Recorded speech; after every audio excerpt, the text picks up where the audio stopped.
Há alguns anos atrás, 2 filmes britânicos receberam o Oscar da Academia de melhor filme do seu respectivo ano, e ambos foram a respeito de 2 homens. Um foi Eric Liddell e o outro foi Gandhi. Ambos tiveram a força e a coragem, quando sob pressão, de dizer não a si mesmos, de exercer autodisciplina. Quero tomar como meu texto de hoje 1 Coríntios, capítulo 10, começando com o versículo 12. Aquele, pois, que pensa estar em pé, veja que não caia. Não vos sobreveio tentação, ouçam isto, não vos sobreveio tentação que não fosse humana.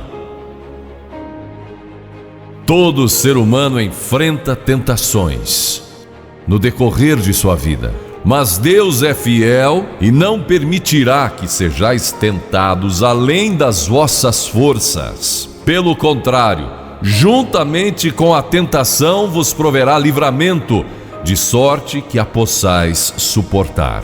Deus provê o escape, se você conhece a Cristo. Bom, aqueles 2 filmes tiveram um tremendo impacto sobre o mundo. De 1982, foi Carruagens de Fogo, a história de Eric Liddell, um jovem que disse não a si mesmo e sim a Cristo. Ele surpreendeu o mundo quando se recusou a correr no domingo nas Olimpíadas de Paris de 1924. E vocês todos sabem que ele disse não até mesmo ao príncipe de Gales, que lhe pediu que corresse, porque ele era o homem mais rápido do mundo nos 100 metros. Mas ele disse não pelo dia ser num domingo e era contra suas convicções bíblicas escocesas. E recentemente foi comemorado o 60º aniversário da grande vitória de Eric Liddell nas Olimpíadas, porque ele correu nos 400 metros em que ninguém achava que teria chance, e venceu. E fizeram esse grande filme a respeito de sua vida. E o que muita gente não sabe é que a vida de Eric Liddell não se limitou àquela vitória, porque depois que se formou na Universidade de Edimburgo, quando partiu, a estação estava lotada de colegas e professores cantando "Saudai o nome de Jesus", porque Eric Liddell foi para a China como missionário. Foi capturado pelos japoneses durante a guerra e morreu num campo de concentração japonês. Mas naquele campo ele trouxe alegria e coragem a todos os prisioneiros, pois pregou para eles e cantou para eles, ministrando as suas almas. E ouvi dizer que estão preparando um outro filme, mostrando a sua vida ali, porque ele teve coragem de dizer não. O mundo ouviu falar dele, porque ele disse não àqueles que tentaram fazer com que abandonasse suas convicções cristãs pessoais. E eu penso em William Booth, há pouco mais de 100 anos atrás, que fundou o Exército da Salvação. Ele se converteu, tornou-se um vigário, pastor, e foi para as favelas de Londres, para as zonas da Luz Vermelha. Pregou entre a gente pobre, formou um pequeno grupo chamado Banda Aleluia, e ia às esquinas, e ia também às prisões. E alguns dos líderes religiosos da época não gostaram daquilo, e assim ele foi chamado diante de uma conferência de líderes religiosos e disseram: William Booth, você vai pregar onde nós o mandarmos, senão será excomungado. Ali estava ele diante daquela vasta assembleia de pastores. Que poderia dizer Catherine Booth, que se tornou tão famosa quanto ele, sua esposa, que estava na galeria, e abanou o seu lenço gritando: William, diga não! E William obedeceu sua esposa e disse não. E assim nasceu o Exército da Salvação.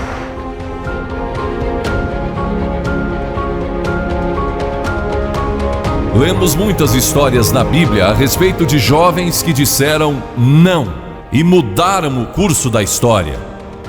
A primeira que quero mencionar, talvez nunca tenham ouvido falar.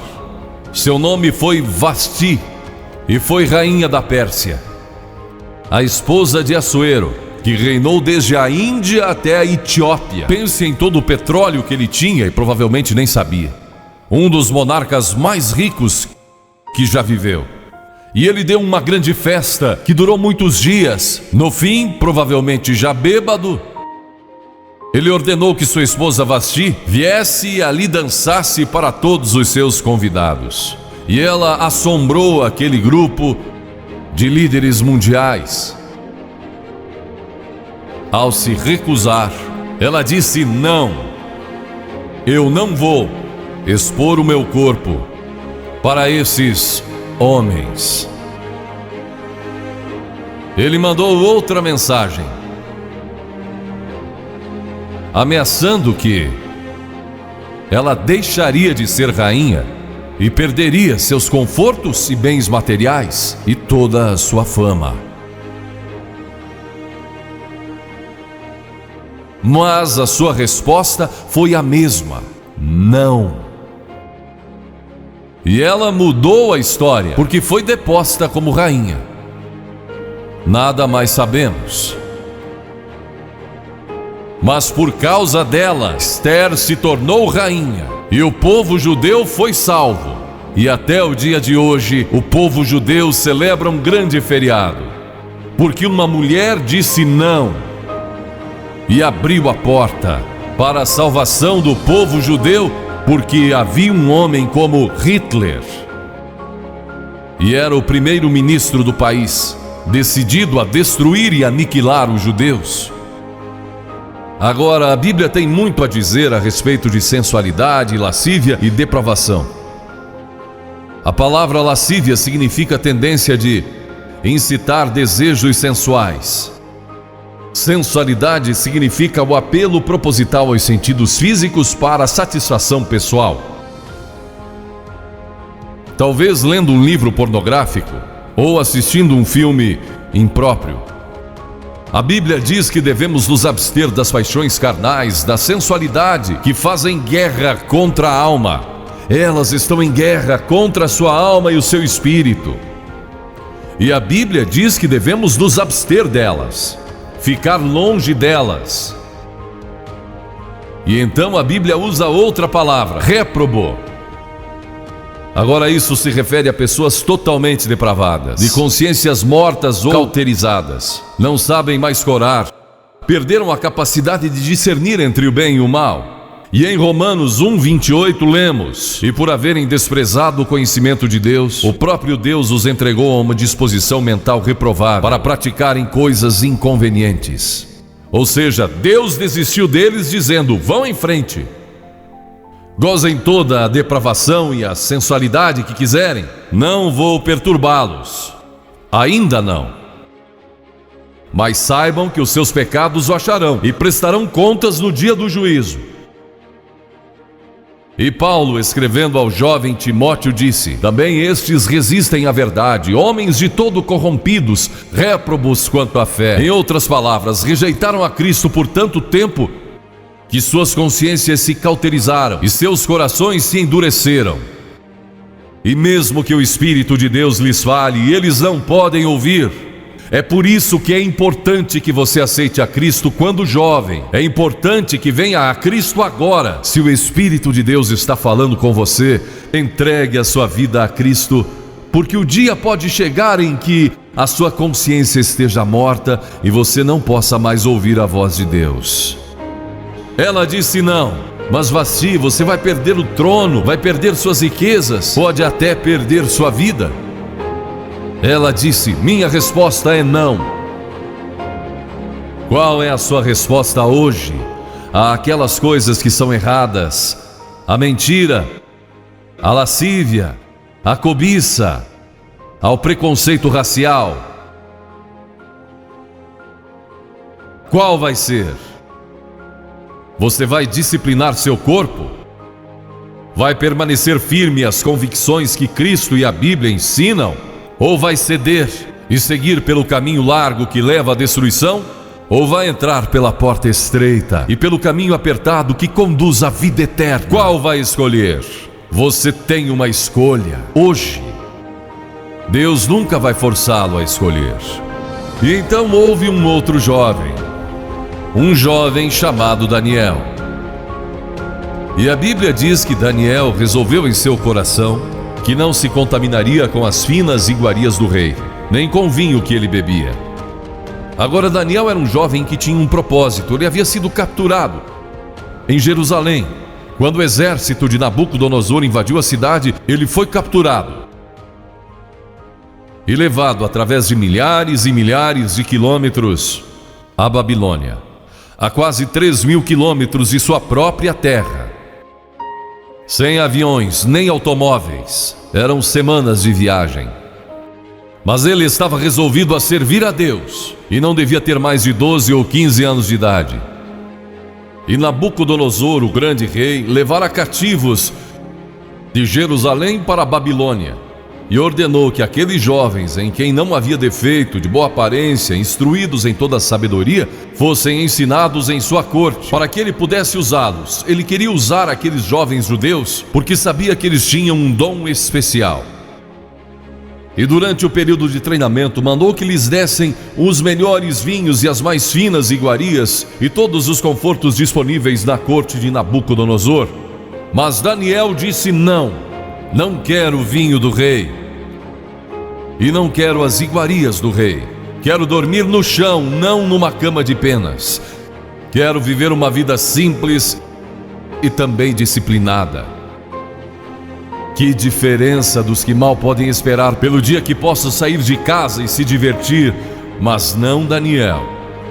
Daniel estava longe de casa e ninguém saberia se ele fizesse algumas dessas coisas. Ninguém saberia se ele tivesse uma namorada e dormisse com ela, ou se embebedasse com o melhor vinho do rei. Ninguém saberia lá em Jerusalém, e ele poderia ter se tornado muito popular. Mas esse primeiro não, quando jovem, preparou-o para o grande não, quando era primeiro-ministro da Babilônia, e foi lançado na cova dos leões, porque não abandonou sua fé em Deus. Nós nos contaminamos ao comer demais, ou ao nos embebedarmos, ou ao tomar drogas, ou gastando tempo demais assistindo televisão, ou indo aos cinemas. Jesus declarou em Lucas capítulo 21: acautelai-vos, para que nunca vos suceda que os vossos corações fiquem sobrecarregados com as consequências da orgia e das preocupações deste mundo, e para que aquele dia não venha sobre vós repentinamente. O apóstolo Paulo disse: não vos disponhais para a carne no tocante às suas concupiscências. E Pedro disse: porque basta o tempo decorrido para terdes executado a vontade dos gentios, tendo andado em dissoluções, concupiscências e em detestáveis idolatrias.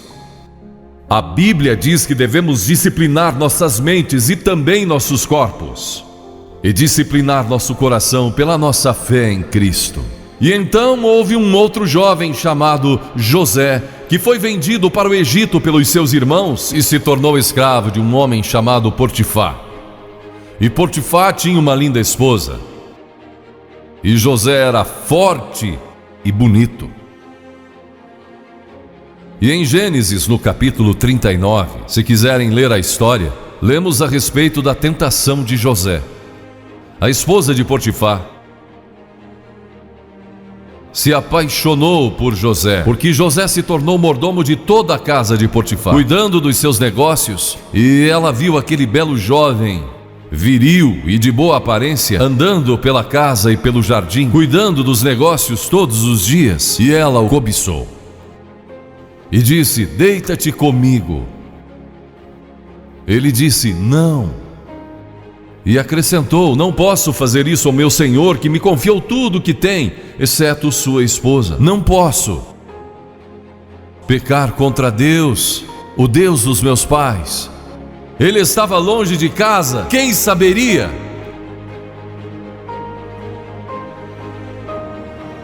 Mas disse não. E quando disse não Na última vez, ela o agarrou e ele fugiu dela, deixando sua capa. E ela começou a gritar, chamando os servos e dizendo: ele tentou me violentar, que não era verdade. Mas Potifar acreditou e mandou que ele fosse lançado na prisão. E muitos de vocês sabem a história, que ele foi para a prisão e através de uma série de circunstâncias, ele depois se tornou o primeiro-ministro de todo o Egito e governou o Egito sobre o faraó. Deus o guardou e o promoveu, porque José teve a coragem de dizer não quando foi tentado. Agora, sexo não é pecado.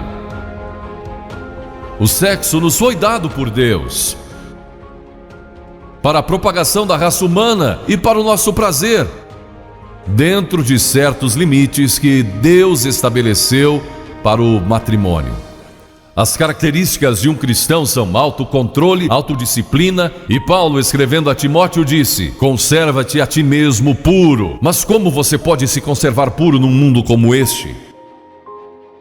Como pode se manter puro olhando para as bancas de jornais ou assistindo alguns filmes? Como pode se manter puro com as tentações que enfrenta todo dia?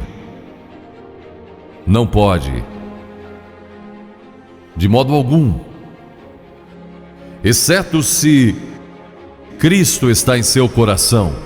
Ele lhe dará a força e o poder, porque nenhuma tentação lhe sobrevirá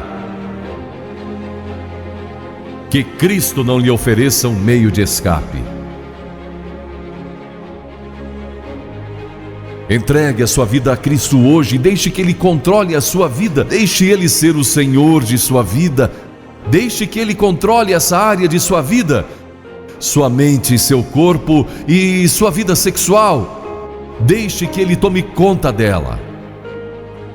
E lemos a respeito de um outro jovem chamado Moisés.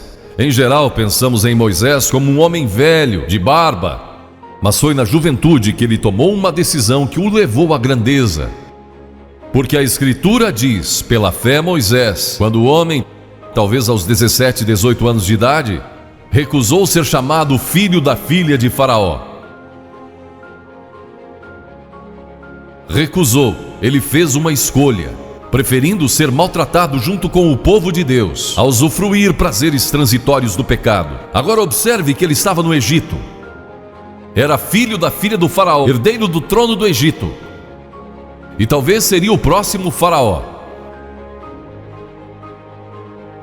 Mas ele fez uma escolha, porque sabia que seu povo, o povo de Israel, era escravo dos egípcios. E ele teve que tomar uma decisão no auge de sua glória. E no auge de tudo que lhe foi oferecido. E ele disse não a Faraó. Não vou ser seu filho, prefiro sofrer e morrer com meu povo, e servir o Deus vivo e verdadeiro. E foi exatamente o que ele fez. E conhecemos Moisés hoje como um dos grandes homens da história. Ele rejeitou os prazeres transitórios do pecado. E há uma diferença entre prazeres e alegria. Quem ama os prazeres empobrecerá, diz a Bíblia. E ela cita um homem que disse: entreguei o meu coração à loucura e aos seus prazeres, mas tudo isso é correr atrás do vento. Quem vive em prazeres está morto, embora viva, amando aos prazeres mais do que a Deus. A Bíblia diz que há pessoas que amam aos prazeres mais do que a Deus. É o seu caso? Você ama a Deus mais do que ama a prazeres pecaminosos? Não falo de esportes e todas essas coisas maravilhosas que temos. Falo de prazeres pecaminosos. Mas a alegria produzida pelo Espírito Santo, e há centenas de passagens que falam dessa alegria. Você pode ter alegria mesmo quando não tem prazer, porque a alegria é profunda. O anjo disse aos pastores naquela grande noite: não temais, pois vos trago boa nova de grande alegria, que o será para todo o povo. E mesmo no sofrimento, quando você recebe a Cristo, Deus não remove o sofrimento. Ele não remove todos os problemas e as dificuldades da vida. Ele não faz isso. Ele não promete, se você está desempregado, conseguir um emprego amanhã se você aceitar a Cristo hoje à noite. Ele promete que lhe dará graça e força e alegria em qualquer situação.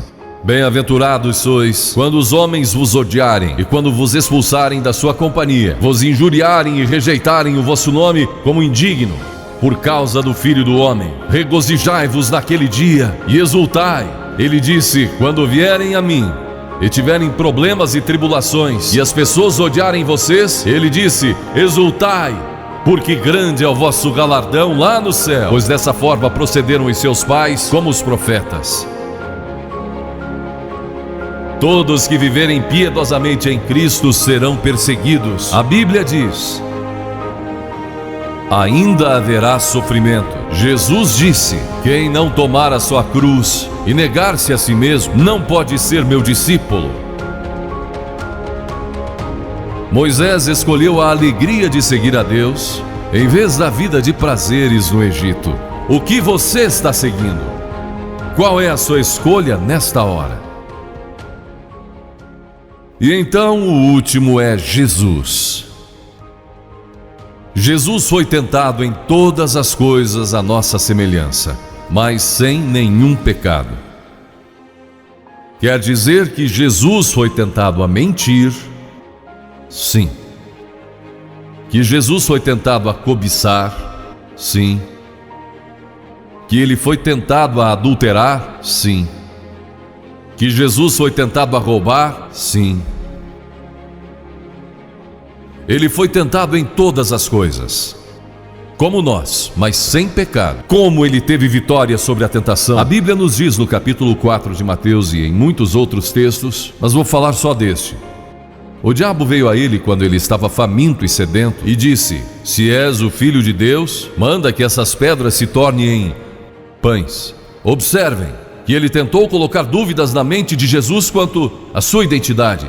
Agora Jesus era o Filho de Deus, nascido de uma virgem, Filho de Deus, que foi ressuscitado dos mortos pelo poder de Deus e está vivo hoje. Mas o diabo pôs dúvidas em sua mente. Ele estava fraco e cansado e faminto, um ser humano. Ele não enfrentou o diabo como Filho de Deus, enfrentou como homem. E ele sempre respondeu citando as Escrituras. É por isso que você deve decorar as Escrituras. Nem só de pão viverá o homem, mas de toda a palavra que procede da boca de Deus. Jesus disse que há uma coisa que é mais importante que a comida, sexo e coisas materiais. É sua vida espiritual. E então ele disse: se tu és o Filho de Deus, atira-te abaixo, porque está escrito: aos seus anjos ordenará a teu respeito que te guardem, para não tropeçares. E Jesus de novo respondeu: está escrito: não tentarás o Senhor teu Deus. Então o diabo o levou a um alto monte e lhe mostrou todo o futuro do mundo, todos os reinos que ainda estavam por vir. Ele disse: se dobrares o teu joelho e me adorares, eu te darei todos os reinos do mundo e sua glória. Jesus não argumentou se ele podia fazer isso. O diabo pode dar-lhe qualquer coisa. Alguns de vocês estão vendendo as suas almas por nada, coisas sem valor. A Jesus ele ofereceu o mundo todo. Mas ele sabia que a cruz estava esperando por ele, e o único meio de salvação para o mundo era a cruz. Se tivesse obedecido ao diabo, nós nunca teríamos tido a oportunidade de sermos salvos e perdoados. Jesus teria tomado um atalho e nós estaríamos perdidos. Mas Jesus disse: está escrito, ou melhor, começou dizendo: retira-te, Satanás, porque está escrito: ao Senhor teu Deus adorarás e só a Ele darás culto. E assim o diabo o deixou, e anjos vieram e o serviram. Observe como Jesus enfrentou o diabo ao ser tentado. Primeiro, ele citou as Escrituras. Segundo, ele estava cheio do Espírito Santo. E terceiro, estava na vontade de Deus. Você está disposto a dizer não às tentações do diabo? Está? Pense nisso. E está disposto a dizer sim às declarações de Cristo, de que Ele é Filho de Deus e quer que Ele entre em seu coração e perdoe seus pecados, salvando? Eu sei que muitos de vocês foram batizados e confirmados. A maioria de vocês talvez sejam membros de uma igreja, ou se identificam com uma igreja, ou talvez vão a uma igreja 2 ou 3 vezes ao ano. Não sei se faz isso ou não, mas sei que muitos o fazem. Mas não podem declarar aqui hoje: eu sei que meus pecados foram perdoados, eu sei que vou para o céu. Deus está disposto a perdoar todo o seu passado hoje por causa da cruz. Deus está disposto a dizer: eu perdoo você, porque Ele ama você. E Deus se interessa por você como se você fosse a única pessoa em todo o mundo. E você pode recebê-lo nesta noite. Você diz: o que preciso fazer? Primeiro, deve estar pronto a se arrepender dos seus pecados. O primeiro sermão de Jesus foi sobre arrependimento. E a palavra arrependimento significa mudança, mudar suas ideias, mudar seu estilo de vida. Deixar que Cristo entre e o ajude a mudar. Está pronto a fazer isso? Não pode mudar por si mesmo. Mas Ele o ajudará a mudar. Não que você será perfeito. Significa que vai dar à sua vida uma nova direção. E Ele estará com você para ajudá-lo. À medida que você anda dia a dia com Cristo. Você vai falhar e vai errar. Não vai ser perfeito. Mas Cristo estará com você. Se estiver pronto a se arrepender, diga a Deus nesta hora: eu pequei e me arrependo. E estou pronto a mudar. E então a segunda coisa é que você o recebe pela fé. Cliff disse há pouco que você não pode racionalizar a salvação. Há certas coisas que podemos compreender, mas muitas delas você não pode entender. Tem que vir como uma criança, dizendo: não posso entender tudo, mas eu te recebo em meu coração hoje pela fé. Pela fé que somos salvos, pela fé e não por obras, para que ninguém se glorie. Pela graça que somos salvos. E então a terceira coisa, você está pronto a sair daqui hoje dizendo: vou segui-lo e servi-lo o melhor que me for possível. Sabe, em nossa reunião em Bristol há algumas semanas atrás, estava ali um jovem de 17 anos. Ele tinha ido à autoescola aquela tarde e pediu que seu instrutor o deixasse em um dos portões do estádio. E entre aquela multidão ele encontrou sua família, que tinha sido convidada para a cruzada. E no encerramento ele e sua irmã fizeram o que vou pedir que vocês façam hoje. Vieram à frente e ficaram diante da plataforma, indicando que estavam entregando suas vidas a Cristo. Uma semana depois, esse rapaz de 17 anos morreu num acidente num túnel que desmoronou. Talvez até vocês tenham lido nos jornais. Ele disse sim a Cristo, nunca imaginando que em poucos dias ele estaria indo ao céu. E nós o veremos lá outra vez. Você sabe para onde iria se isso acontecesse com você? Certifique-se antes de sair daqui. Vou pedir que saia dos seus lugares agora. Centenas de vocês, talvez milhares até. E venham e fiquem aqui na frente. Calmamente e irreverentemente dizendo ao ouvir: eu me arrependo dos meus pecados. Quero receber a Cristo em meu coração. Quero saber que fui perdoado e que um dia vou para o céu. Quero esta nova vida. Você diz: mas Billy, por que você pede que venhamos publicamente? Por que em público? Porque toda pessoa que Jesus chamou no Novo Testamento, chamou em público. Ele disse: se não estiver disposto a me confessar diante dos homens, tampouco eu o confessarei diante do meu Pai que está nos céus. Jesus morreu publicamente por você, despido, sangrando diante de toda aquela multidão. Por você. Certamente você pode vir à frente hoje, declarar sua entrega a Cristo. Não somente os jovens, talvez você tenha 70, 80 anos e e Deus falou com você hoje. Levante-se e venha. Vamos esperar por você. Você que está assistindo pela internet no século 21, no Brasil ou em outras partes do mundo, também pode tomar uma decisão por Cristo agora. Entregue a sua vida a Cristo hoje. Tome a decisão que estas pessoas estão tomando, estas centenas de pessoas. Vimos mais de 3.000 pessoas todas as noites. Que Deus o ajude a tomar essa decisão hoje. E procure uma igreja mais próxima. Se o vídeo foi importante para você, dê o seu like, comente, compartilhe no seu WhatsApp ou Facebook. E não esqueça de fazer a sua inscrição em nosso canal e acionar o sininho de notificações. Obrigado.